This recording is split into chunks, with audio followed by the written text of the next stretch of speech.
അതെ അതെ, നമ്മൾ ഇടയ്ക്ക് ഇങ്ങനെ പറയായിരുന്നു. ഇപ്പൊ അവിടെ ക്യാൻസൽ ഉള്ളപ്പോഴാണെങ്കിലും ഷൂട്ടിന്റെ ഇടയ്ക്കാണെങ്കിലും നമ്മളൊന്ന് ആലോചിച്ച് നോക്കും, നമ്മൾ അന്ന് തിരുവനന്തപുരത്ത് ഈ സീരിയലൊക്കെ ചെയ്ത് അതിനുശേഷം പ്ലേ ചെയ്ത് ഇപ്പൊ നമ്മൾ എന്താ ചെയ്തോണ്ടിരിക്കുന്നത് എന്നൊക്കെ. പക്ഷെ എനിക്ക് കരച്ചിൽ നിർത്താൻ പറ്റിയില്ലായിരുന്നു അവിടെ വെച്ചിട്ട്. ആ ഒരു സെക്ഷനിൽ എനിക്ക് കരച്ചിൽ നിർത്താൻ കരഞ്ഞോണ്ടിരിക്കുക. ഞാൻ കരഞ്ഞോണ്ട് പറയാം എനിക്ക് നിർത്താൻ പറ്റുന്നില്ല, കരച്ചിൽ നിർത്താൻ പറ്റുന്നില്ല എന്നാ. ശരിക്കും എനിക്ക് അഭിനയിക്കുമ്പോൾ ഇത്ര എഫക്ട് ചെയ്യുന്നുണ്ടെങ്കിൽ ശരിക്കും അനുഭവിക്കുന്ന ആളുകൾ എന്തിലൂടെയൊക്കെ ആയിരിക്കും കടന്നു പോകുന്നത് എന്നുള്ള ആലോചനകളാണ് കൂടുതലും നമ്മളെ ഹോണ്ട് ചെയ്യുക. ആ ഒരു മൊമെന്റ് എനിക്ക് പേഴ്സണലി ഭയങ്കര, അതാ എനിക്ക് ഫസ്റ്റ് വരുന്നത്. ഞാൻ ഒരുപാട് രീതിയിൽ ഇമോഷണൽ ആയിട്ടുള്ള ഒരു മൊമെന്റ് ആയിരുന്നു. സ്ക്രിപ്റ്റ് ഞാൻ ആദ്യമായിട്ട് ഓഡീഷന് വേണ്ടി വായിക്കുമ്പം അങ്ങനെയൊന്നും എനിക്ക് സംഭവിച്ചിട്ടില്ല. സ്ക്രിപ്റ്റ് വായിച്ചിട്ട് എൻ്റെ കണ്ണൊക്കെ നിറഞ്ഞു. സ്ക്രിപ്റ്റ് വായിച്ചിട്ട്.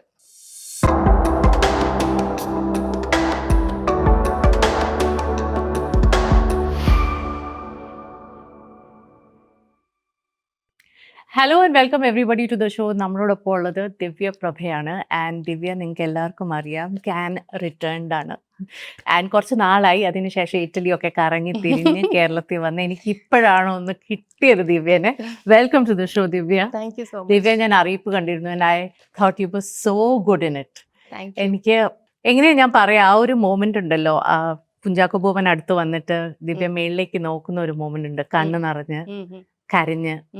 ആ മൊമെന്റിലാണ് ശരിക്കും ദിവ്യയുടെ ഒരു ഇമോഷൻ നമ്മൾ പുറത്ത് കാണുന്നത് after that video. And that moment was really brilliant. Tell me about that. ആ ഒരു സിറ്റുവേഷനെ കുറിച്ചൊന്ന് പറയൂ. ഹൗ ഡിഡ് യു അതെങ്ങനെ അപ്രോച്ച് ചെയ്യണം എന്നൊരു ഡിസ്കഷൻ ഉണ്ടായിട്ടുണ്ടായിരുന്നോ മഹേഷുമായിട്ട്? അതായത് ടോട്ടൽ ക്യാരക്ടറിനെക്കാളും ആ ഒരു റെവലേഷൻ ഉണ്ടല്ലോ, ഈ കുട്ടി ഇതിനെ എങ്ങനെ കാണുന്നു, എത്ര എഫക്റ്റഡ് ആണെന്ന് നമ്മളെ വളരെയധികം സട്ടിൽ ആയിട്ടുള്ളൊരു ക്യാരക്ടറാണ്, എല്ലാം സപ്രസ് ചെയ്യുന്ന ഒരു ക്യാരക്ടറാണ്. Am I right? അപ്പൊ ആ ഒരു മൊമെന്റിൽ മാത്രമേ നമ്മൾ ശരിക്കും ആ ക്യാരക്ടറുടെ കണ്ണിൽ നമ്മൾ കാണുന്നുള്ളൂ അതിന്റെ ദേഷ്യവും സങ്കടവും വിഷമവും എല്ലാം. അപ്പൊ അതിനെ കുറിച്ചൊരു ഡിസ്കഷൻ ഉണ്ടായിട്ടുണ്ടായിരുന്നു മഹേഷുമായിട്ട്? ഉണ്ടായിട്ടുണ്ടായിരുന്നു. കാരണം ഞാൻ എപ്പോഴും ഞാനായിരുന്നെങ്കിൽ എങ്ങനെയായിരിക്കും റിയാക്ട് ചെയ്യുക, ക്യാരക്ടർ എങ്ങനെയാണെന്നുള്ളൊരു ആ ഒരു ഡിഫറൻസ് ഞാൻ കണ്ടുപിടിക്കാറുണ്ട്. അപ്പം ഞാനായിരുന്നെങ്കിൽ എന്നുള്ളത് ഒരുപാട് ദൂരെയാണ് രശ്മിയിൽ നിന്ന്. അതെ.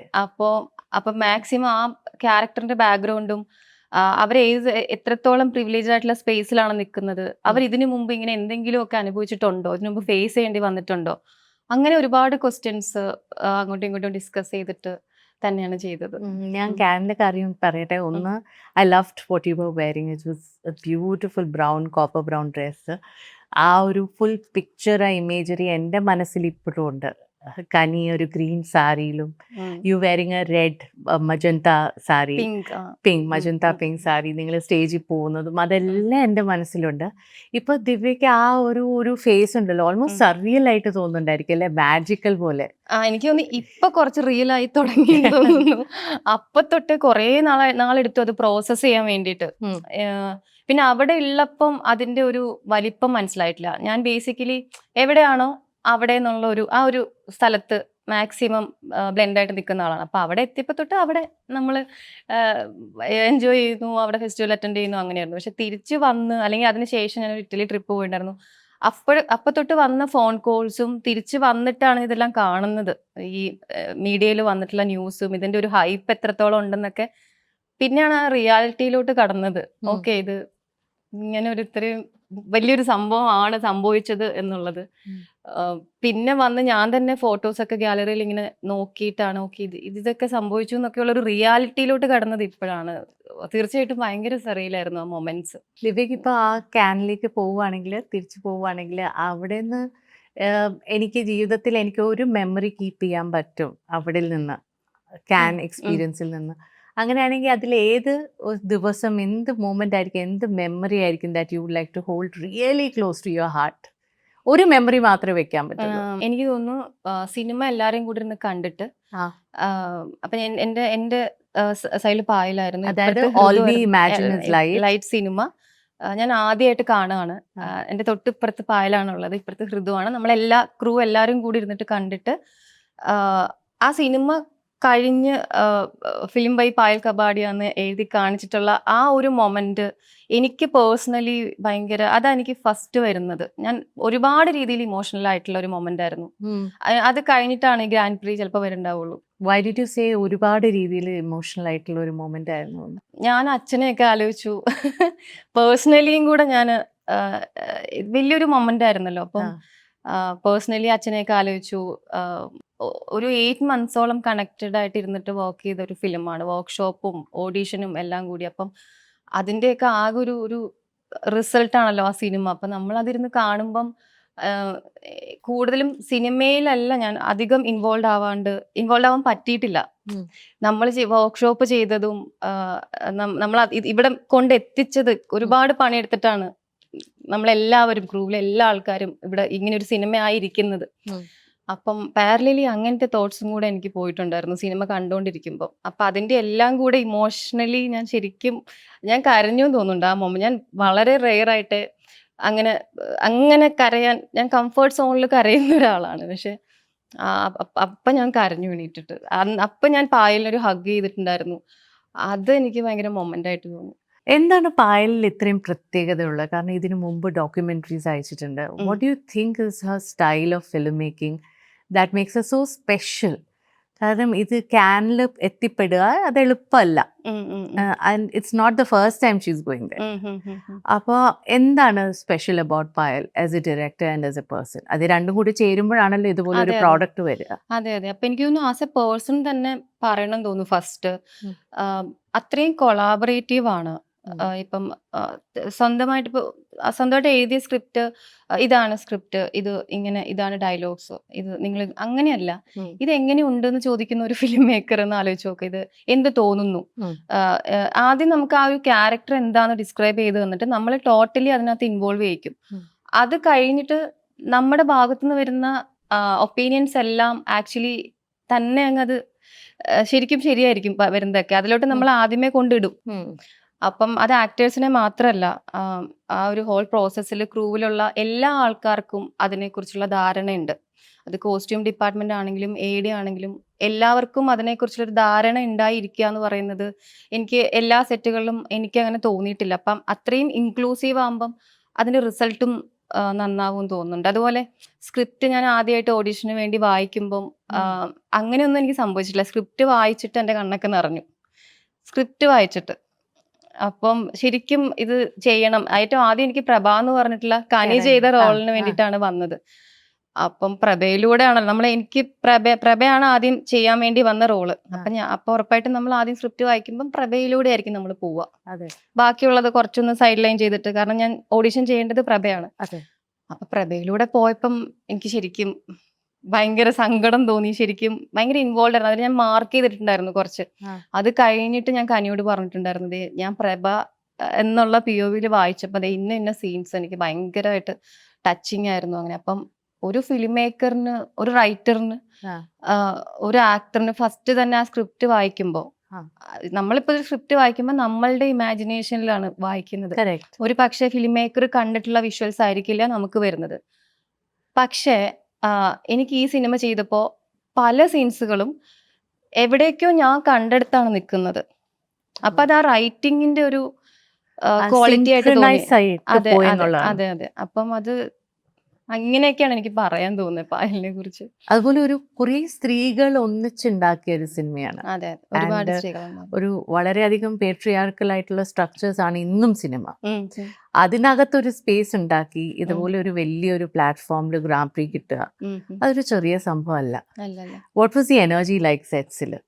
ഇപ്പം ഒരു ഫീമെയിൽ ഡയറക്ടർ എന്നുള്ള രീതിയിൽ ഒരു ക്രിയേറ്റീവ്ലി അതൊന്നും എനിക്ക് തോന്നുന്നില്ല. എനിക്ക് അതിനെ ഡിഫറൻഷിയേറ്റ് ചെയ്യാൻ പറ്റില്ല. ക്രിയേറ്റീവ്ലി ജെൻഡർ ഒന്നും ചെയ്യുന്നില്ല എന്ന് തോന്നാറുണ്ട്. പക്ഷെ ഒരു കൂട്ടം സ്ത്രീകൾ ഉണ്ടായിരിക്കുമ്പോൾ അവിടെ ഒരു വുമൺഹുഡ് എന്ന് പറഞ്ഞൊരു സംഭവം ഉണ്ടല്ലോ. വേറെ തരത്തില് സ്ത്രീകൾക്ക് കുറച്ചും കൂടി ഇടപഴകാനും ഏത് കാര്യവും ഒരു രീതിയിലും രണ്ടാമത് ചിന്തിക്കാണ്ട് സംസാരിക്കാനും ഉള്ള ഒരു സ്പേസ് ഉണ്ടാവുക എന്ന് പറയുന്നത് ഭയങ്കര ഇമ്പോർട്ടന്റ് ആയിട്ട് തോന്നിയിട്ടുണ്ട്. അപ്പം അത്തരത്തിലുള്ള കംഫർട്ട് ലെവല് ശരിക്കും ഉണ്ടായിരുന്നു. പിന്നെ എൻ്റെ ഏറ്റവും ഫേവറേറ്റ് പേഴ്സൺ കനി. കനിയായിട്ടുള്ള ബന്ധം ദിവ്യയുടെ ഇപ്പോഴൊന്നും തുടങ്ങിയതല്ല. നിങ്ങൾ 2015 2015 സീരിയലിന്റെ സമയത്ത് അല്ലേ? Tell me about the first experience കനിയായിട്ട് വർക്ക് ചെയ്യുന്നതിന്റെ എക്സ്പീരിയൻസും കനി എന്നൊരു വ്യക്തിയെ. കാരണം എനിക്ക് അത്രയ്ക്ക് ഇഷ്ടമുള്ള കൊണ്ട് ആ ഒരു ക്യൂരിയോസിറ്റിന്ന് ഞാൻ ചോദിക്കുക. ദിവ്യയും കനിയും ഒത്തിരി അധികം ക്ലോസ് ആയിട്ട് വർക്ക് ചെയ്ത ഒരു സ്പേസ് ആണിത്. അപ്പൊ tell me about your relationship with her and അത് എങ്ങനെ മാറിയിട്ടുണ്ട്. I would love to know. Like first experience പറയുന്നത് സീരിയലിൽ തന്നെയാണ്. അപ്പോ എന്നെ സംബന്ധിച്ച് ഇതിഹാസ എന്ന് പറഞ്ഞിട്ടൊരു പടം ചെയ്ത് കഴിഞ്ഞിട്ട് ഈ ആക്ടിംഗ് എന്ന് പറഞ്ഞിട്ടുള്ള അല്ലെങ്കിൽ സിനിമ എന്നുള്ളൊരു ക്രാഫ്റ്റിനെ കുറിച്ച് ഒന്നും അറിയാതിരിക്കുന്ന ഒരാളാണ് ഞാൻ. അങ്ങനെ ഒരു അക്കാദമിക് ബാക്ക്ഗ്രൗണ്ടോ ഒന്നുമില്ല. അപ്പോ അങ്ങനെ പക്ഷെ KK രാജീവിന്റെ സീരിയൽ ചെയ്യാമെന്ന് തീരുമാനിക്കുന്നു. കാരണം പണ്ട് വീട്ടില് KK രാജീവിന്റെ സീരിയൽ മാത്രം ഇരുന്ന് കാണുമായിരുന്നു. അപ്പൊ എനിക്ക് ആ ഒരു മെമ്മറി ഉണ്ട്. അപ്പൊ അത് ചെയ്യാമെന്ന് ഞാൻ ഡിസൈഡ് ചെയ്യാണ്. കുറച്ച് നാൾ ഇതുമായിട്ട് ബന്ധപ്പെട്ട് നിൽക്കാലോ. കനീനെ ആദ്യം കാണുന്ന ഒരു ഓർമ്മ എൻ്റെ എനിക്കിപ്പോ ആലോചിക്കുമ്പം കനി അങ്ങോട്ടും ഇങ്ങോട്ടും നടന്ന് സ്ക്രിപ്റ്റ് പഠിക്കുകയാണ്. അപ്പൊ ഞാൻ നോക്കുമ്പോ അവിടെ ആകെ കൂടി എത്രയും ടെൻസ്ഡ് ആയിട്ട് ഒരാള് കനി മാത്രമേ ഉള്ളൂ. ബാക്കി എല്ലാവരും സീരിയലിന്റെ സെറ്റില് ബാക്കി എല്ലാരും ഭയങ്കര കൂളായിട്ട് ഇരിക്കുകയാണ്. കനി കാര്യമായിരുന്ന് പഠിക്കുകയാണ്. അപ്പൊ എനിക്ക് ആ ഒരു ക്രാഫ്റ്റിനോടുള്ള ഒരു എന്തൂസിയാസം, ആ ഒരു പാഷൻ ഭയങ്കരമായിട്ട് കാണാൻ പറ്റി. അപ്പൊ എനിക്കത് ഭയങ്കര ഇൻട്രസ്റ്റിംഗ് ആയിട്ട് തോന്നി. നമ്മളിങ്ങനെ മാറി നിൽക്കുമ്പോൾ കൊള്ളാലോ. എനിക്ക് തോന്നുന്നു അതിന് ജോയിൻ ചെയ്യുന്നതിന് ഒരു 1 വീക്ക് ബിഫോർ ആണ് ഞാൻ കനിയുടെ ഒരു മൂവി കോക്ടെയിൽ അപ്പം ആ സിനിമയിൽ കണ്ടിട്ട് ഞാനിങ്ങനെ എൻ്റെ കസിനൊക്കെ ഉണ്ടായിരുന്നു. ഞാൻ ഇങ്ങനെ പറഞ്ഞു ഇവരൊക്കെ ഇപ്പൊ എവിടെയായിരിക്കും എന്ന് ഞാൻ പറഞ്ഞിരുന്നു. അതിനുശേഷമാണ് സീരിയൽ ചെയ്തപ്പോ കനീനെ കാണുന്നത്. അപ്പം ഇങ്ങനെ ഭയങ്കരമായിട്ടിരുന്ന് സ്ക്രിപ്റ്റ് പഠിക്കുന്നു. അപ്പം ഞാൻ കുറച്ച് മാറി നിന്ന് ഇൻട്രസ്റ്റിംഗ് ആയിട്ട് ഒരാളെന്നുള്ള രീതിയിൽ നോക്കിക്കാണായിരുന്നു. പക്ഷെ പിന്നീട് നമ്മൾ ഒരുമിച്ച് കോമ്പിനേഷൻ സീൻസും ഒരുപാട് ടൈം സ്പെൻഡ് ചെയ്യുകയൊക്കെ ചെയ്യുമ്പം ആസ് എൻ ആക്ടർ ഫ്രണ്ട്ഷിപ്പ് എന്നുള്ളൊരു ഉപരി പ്രൊഫഷണലി ആണെങ്കിലും ഞാൻ ഇതിനെക്കുറിച്ച് ക്രാഫ്റ്റിനെ കുറിച്ച് ഒരുപാട് ചോദിച്ച് എങ്ങനെയാണ് ഫിലിം സ്കൂളിൽ എങ്ങനെയാണ് നിങ്ങൾ എങ്ങനെയാണ് കനി എങ്ങനെയാണ് ആസ് എൻ ആക്ടർ എന്ത് തരത്തിലുള്ള മെത്തേഡ്സ് ആണ്, ഇങ്ങനെയുള്ള കുറേ ക്വസ്റ്റ്യൻസ് ഞാൻ എപ്പോഴും ചോദിക്കുമായിരുന്നു. അപ്പൊ എനിക്ക് തോന്നുന്നു as an actor as A beginner ആ രീതിയിലൊക്കെ കനി എനിക്ക് ശരിക്കും ഹെൽപ്പ് ചെയ്തിട്ടുണ്ട്. പിന്നെ ഓഫ് കോഴ്സ് ആ സെറ്റില് ആ ഒരു ടൈമിലൊക്കെ ഏറ്റവും കൂടുതൽ സംസാരിക്കാനൊക്കെ ഉള്ള ഒരു സ്പേസ് ഉള്ള ഒരാളായിട്ട് എനിക്ക് തോന്നിട്ട് എന്തും തുറന്നു പറയാം. കനിയും പറയാറുണ്ട് അങ്ങനെ ജഡ്ജ്മെന്റിലല്ല ഞാനും. അപ്പൊ നമ്മൾ അങ്ങനെയാന്ന് തോന്നുന്നു ഒരു ഫ്രണ്ട്ഷിപ്പ് അവിടെ നിന്ന് ഉണ്ടായിട്ടുള്ളത്. അതിനുശേഷം നമ്മൾ പ്ലേ ചെയ്തു. നമ്മൾ ആക്ച്വലി ഒരു സീരിയൽ ചെയ്തു, ഒരു പ്ലേ ചെയ്തു, ഒരു സിനിമ ചെയ്തു.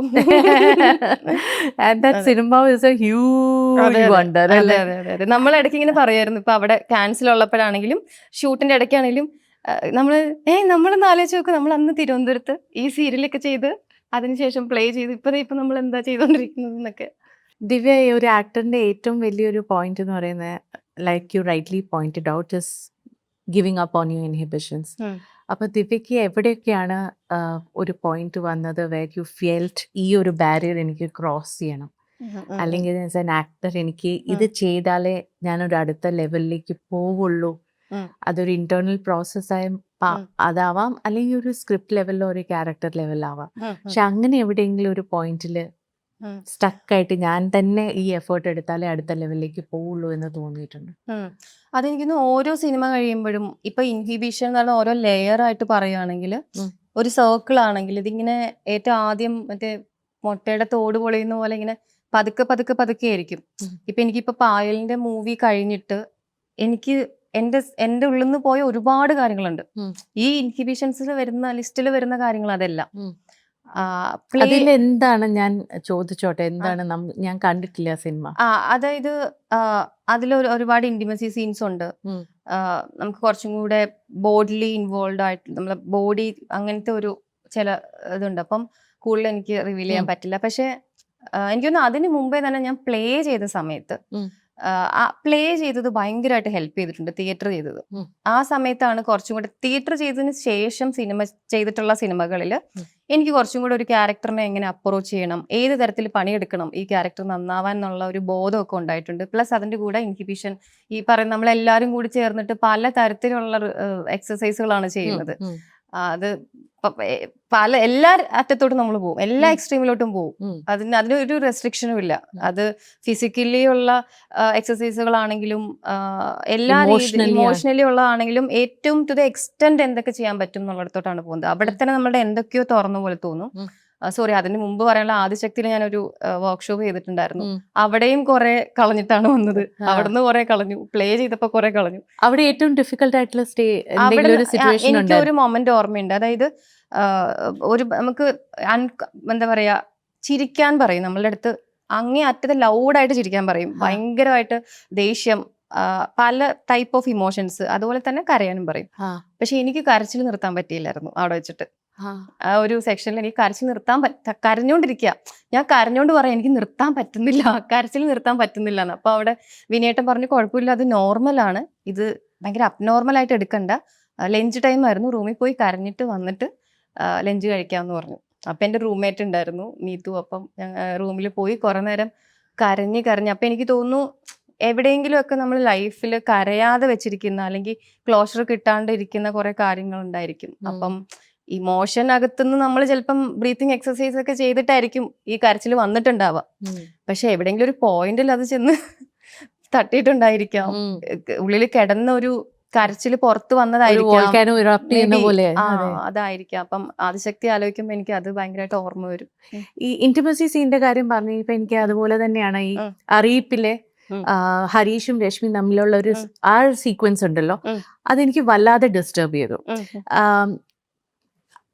നമുക്കൊന്നും കാണുന്നില്ല, ഇറ്റ്സ് ജസ്റ്റ് ആ ഒരു മൊമെന്റ് നമ്മള് ഹരീഷിന്റെ മുഖത്തൊന്നും എക്സ്പോസ്ഡ് അല്ല, പക്ഷെ അതെന്തോ കാണുമ്പോ അത് ഭയങ്കരമായിട്ട് ഡിസ്റ്റർബ് ചെയ്യും. കാരണം അവിടെയോ എവിടെയോ ഒരു അബ്യൂസ് ഉണ്ടോ, ഒരു കൺസെന്റിന്റെ ചോദിക്കാതിരിക്കുന്നതിന്റെ ഉണ്ടോ, എന്തൊക്കെയോ മനസ്സിലൂടെ വല്ലാതെ ഒരു എഫക്ട് ചെയ്യുന്നതാണ്. ആ ഒരു സീൻ ചെയ്യുമ്പോൾ ദിവ്യക്ക് ആ ഒരു ഡിഫിക്കൽട്ടി ഫേസ് ചെയ്തായിരുന്നു, that you somewhere are not being treated right. Normally ഞാൻ അങ്ങനെ ഒരു ക്യാരക്ടർ ചെയ്തിട്ട് പിന്നീട് അത് തിരിച്ച് അത് എഫക്റ്റഡ് ആയി റൂമിൽ പോകുമ്പോൾ വരാറില്ല. പക്ഷെ അറിയിപ്പ് എന്ന് പറഞ്ഞ സിനിമയിൽ രശ്മി എന്ന് പറഞ്ഞ കഥാപാത്രം, ഇപ്പം നമ്മൾ പലതരത്തിലുള്ള മെത്തേഡ്സ് ആണല്ലോ ഉപയോഗിക്കുക. ഇന്ന മെത്തേഡ് മാത്രം ഉപയോഗിച്ചിട്ട് അഭിനയിക്കുന്ന ആളല്ല. എനിക്ക് തന്നെ അറിയില്ല എന്റെ മെത്തേഡ് എന്താണെന്നുള്ളത്, കണ്ടുപിടിച്ചോണ്ടിരിക്കുന്നതേ ഉള്ളൂ. അത് സീൻസിനെ ഡിപ്പെൻഡ് ചെയ്തിരിക്കും, ക്യാരക്ടറിനെ ഡിപ്പെൻഡ് ചെയ്തിരിക്കും. അപ്പൊ അറിയിപ്പിനകത്ത് എനിക്ക് മനസ്സിലായി ഞാൻ കുറച്ച് അധികം ഇൻവോൾവ് ആയാലേ, കാരണം ഞാനുമായിട്ട് യാതൊരു കണക്ഷനും ഇല്ലാത്ത ഒരു ആളാണ് രശ്മി.